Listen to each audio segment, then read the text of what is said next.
Setelah mengakuisisi Manchester United, Sir Jim Ratcliffe tak mau membuang waktu untuk berbenah. Ia merevolusi hampir keseluruhan tim, mulai dari urusan di dalam lapangan, staf di balik layar, hingga rencana membangun stadion baru yang konon berkapasitas 100.000 penonton. Namun, di balik rencana pembangunan ulang Manchester United, kebusukan Sir Jim Ratcliffe terungkap. Di balik gemerlap kedatangan pemain yang terkesan satset, Ratcliffe ternyata berambisi menjadikan Manchester United kendaraan bisnis dan politiknya. Selain mengeruk uangnya seperti yang dilakukan keluarga Glazer, Ratcliffe juga memanfaatkan Manchester United untuk memperbesar pengaruhnya di Inggris. Seberapa busuk rencana Ratcliffe itu? Mari kita membedahnya. Sebelum itu jangan lupa subscribe dan nyalakan loncengnya agar tidak ketinggalan video terbaru dari Starting 11 Story. Sir Jim Ratcliffe menuju Manchester United. Ia berhasil membujuk Glazer yang kepalanya lebih keras dari batok kelapa itu untuk menjual sebagian kecil saham Manchester United padanya. Kendati kecil, Ratcliffe diberikan keleluasaan untuk mengurusi bidang sepak bola. Para penggemar Manchester United dari Stockport hingga Purwokerto menyambut Ratcliffe bak dewa yang akan menyelamatkan klub. Ia dianggap lebih tahu sepak bola ketimbang Glazer. Lagi pula salah satu orang terkaya di Inggris itu mengaku fans berat The Red Devil. Seperti presiden yang baru terpilih, ia langsung bekerja. Ratcliffe melihat fasilitas yang dipunyai United begitu usang. Kebocoran atap saat menghadapi Arsenal menjadi buktinya. Ganti, bangun ulang. Begitulah titah Ratcliffe. Selain meminta Old Trafford dibangun ulang, Ratcliffe juga cawe-cawe di bagian staf. Omar Berrada yang konon otaknya Manchester City direkrut, terkesan mengagumkan merekrut Berrada. Meski sebetulnya semua orang tahu otaknya City bukan Berrada, melainkan Siki Begiristain, Ferran Soriano, dan tentu saja Josep Guardiola. Kepala perekrutan Newcastle United, Dan Ashworth, yang terkenal jitu mengendus bakat juga diboyong, dijadikan direktur olahraga. Staf kepelatihan juga banyak yang berubah. Michel van der Gaag yang lama menemani Ten Hag pergi untuk mencari kursi pelatih kepala. Benny McCarthy juga angkat kaki. Posisi asisten Ten Hag digantikan oleh Rene Hake dan Ruud van Nistelrooy. Entah bujuk rayu seperti apa yang bikin Van Nistelrooy mau turun dari pelatih kepala menjadi asisten. Darren Fletcher bertahan, namun ia ditarik ke staf kepelatihan menjadi pelatih teknik. Posisi direktur teknik digantikan Jason Wilcox yang pernah bekerja di Southampton. Kepala perekrutan, MU memilih Christopher Vivell. Soal reputasinya tak perlu dijelaskan lagi. Setelah merombak staf kepelatihan dan balik layar, Ratcliffe menjadikan setan merah salah satu tim tersibuk di bursa transfer. MU tak lagi kelemar-kelemar dan kurang tegas dalam membeli pemain. Ada yang berbakat langsung disikat. Lihat saja, United sukses memenangkan perebutan Leny Yoro dari Real Madrid. Mengalahkan Real Madrid di bursa transfer, bisalah dibanggakan. Kalau menangnya di pertandingan kan sulit, ya enggak? MU juga berhasil merebut Joshua Zirkzee dari sergapan tim raksasa seperti AC Milan. Menariknya, Manchester United kini menerapkan strategi yang berbeda. Demi mendapatkan Joshua Zirkzee, misalnya, MU tidak membayar kontan biaya transfer, melainkan dicicil.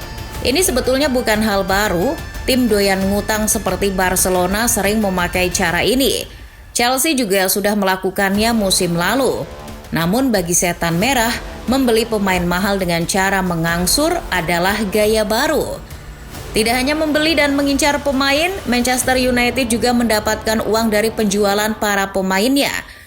Setidaknya, MU berhasil menguangkan Mason Greenwood, Alvaro Carreras, Willy Cambuala, dan Donny van de Beek. MU juga menyingkirkan pemain-pemain seperti Omari Forson, Anthony Martial, dan Rafael Varane. Melihat pergerakan United di bursa transfer berikut strateginya, juga perubahan di balik layar. keyakinan tim akan maju di tangan Ratcliffe berkecambah.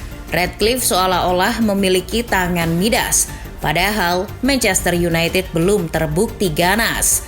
Dan pada hal yang kedua, tangan Ratcliffe adalah tangan besi, bukan tangan midas. Banyak karyawan Manchester United di PHK atau akan di PHK. Kabar ini mencuat sebelum Manchester United menjalani tur pramusim di Amerika Serikat. Sejumlah 125 staf, termasuk pemain Manchester United, dibawa ke Paman Sam. Namun, ratusan lainnya yang jumlahnya diperkirakan bakal mencapai 250 karyawan terancam kehilangan pekerjaannya. PHK akan dilakukan secara bertahap dalam beberapa bulan ke depan. Pihak klub menilai ini perlu karena untuk efisiensi. Dari sudut pandang pebisnis seperti Ratcliffe, kebanyakan karyawan akan membuat ongkos membengkak. Tapi, mem-PHK ratusan karyawan sekaligus yang mereka sudah membantu Manchester United bertahun-tahun memperlihatkan betapa owner yang satu ini tak tahu diuntung. Dia kira cari kerjaan di Manchester itu mudah apa? Jonny Evans bahkan sedih mendengar kabar ini. Bek senior tersebut menyayangkan PHK massal yang seenak perut. Ihwal rencana membangun ulang Old Trafford terkesan hebat. Namun untuk mewujudkan rencananya itu, Ratcliffe ingin pendanaannya bukan berasal darinya, tapi dari publik. Merujuk laporan Barney Roney di The Guardian, Ratcliffe akan memanfaatkan kesempatannya sebagai pemilik baru Manchester United untuk memperbesar pengaruhnya di Inggris. Itu demi rencananya mengusulkan pembangunan Wembley di utara. Maksudnya, Ratcliffe akan membangun stadion yang semegah Wembley di utara Inggris. Stadion itu direncanakan akan dibangun di sebidang tanah yang baru saja dibelinya. Namun sekali lagi, dananya berasal dari dana publik. Apabila stadion itu dibangun dari uang publik, itu akan menguntungkan Ratcliffe maupun Glazer. Karena kelak stadion itu juga akan memperbesar nilai aset yang dimiliki oleh kedua pemilik MU tersebut. Loh, memangnya semudah itu memakai uang publik? Ratcliffe adalah orang yang bisa mempengaruhi kepala Tony Blair dan David Cameron demi urusan pribadinya. Blair mantan Perdana Menteri, sedangkan Cameron sekarang menjabat anggota Dewan Britania Raya. Ratcliffe juga seolah bisa menjadi orang kepercayaan Keir Starmer, Perdana Menteri Britania Raya terpilih. Starmer sendiri sebelumnya adalah kandidat yang memang didukung Ratcliffe. Keduanya sama-sama mendukung ide pemisahan Inggris Raya dari Uni Eropa alias Brexit. Starmer dan Ratcliffe juga sosok altruistik dan sering mengkampanyekan nilai-nilai primordialisme. Klop sudah. Ratcliffe memang mendorong Inggris Raya berpisah dari Eropa, namun pasca Brexit, Ratcliffe malah minggat ke Monaco. Mengutip The Guardian, pada 2020 lalu ia memutuskan berdomisili di Monaco demi menghindari pajak Inggris. Lumayan, Ratcliffe bisa menghemat uang pajak sekitar 440.000 hingga 4 miliar pound sterling. Selain itu, Ratcliffe juga memilih tidak mendanai perawatan kesehatan dan infrastruktur di negara ini. Dengan kata lain, ia yang berkampanye Brexit, ia pula yang tak mau membantu negaranya. Yang lucu, Ratcliffe malah meminta dana publik untuk proyek Old Trafford baru. Hal itu justru makin memperlihatkan betapa kecil nilai investasinya. Belum selesai, kebusukan Ratcliffe masih ada lagi. Tahu dong kalau dia adalah pemilik Ineos? Nah, perusahaan kimia multinasional milik Ratcliffe ini ternyata sumber penyakit di London. The Athletic mengurai betapa perusahaan yang dananya turut mengalir ke MU ini merupakan salah satu perusak lingkungan. Ineos adalah konsumen utama bahan bakar fosil yang merupakan penghasil gas rumah kaca atau karbon dioksida. Perusahaan ini juga kerap menimbulkan masalah. Masih dari The Athletic, tahun 2008, Lembaga Swadaya Masyarakat Food and Water Watch dan Food and Water Action Europe menyebut bahwa kebakaran fasilitas Ineos di Cologne menimbulkan gas beracun yang mengakibatkan pekerja harus dirawat di rumah sakit. Kebakaran itu juga merusak lautan dengan menyumbang butiran plastik.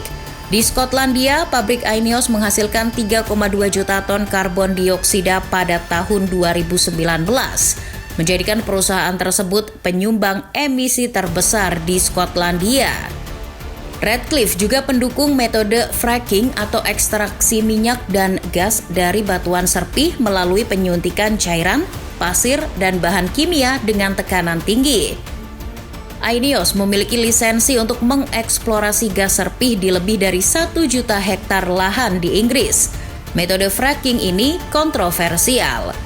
Metode ini pernah dilakukan di Blackpool oleh perusahaan Cuadrilla, namun terpaksa berhenti karena memicu gempa bumi. Fracking juga memakai volume air yang berlebihan dan sebetulnya dilarang di Inggris. INEOS pernah dan terus didemo soal ini. Namun, si Ratcliffe hanya bergeming. Pabriknya tetap jalan meski dampak kerusakan lingkungannya sulit dihentikan.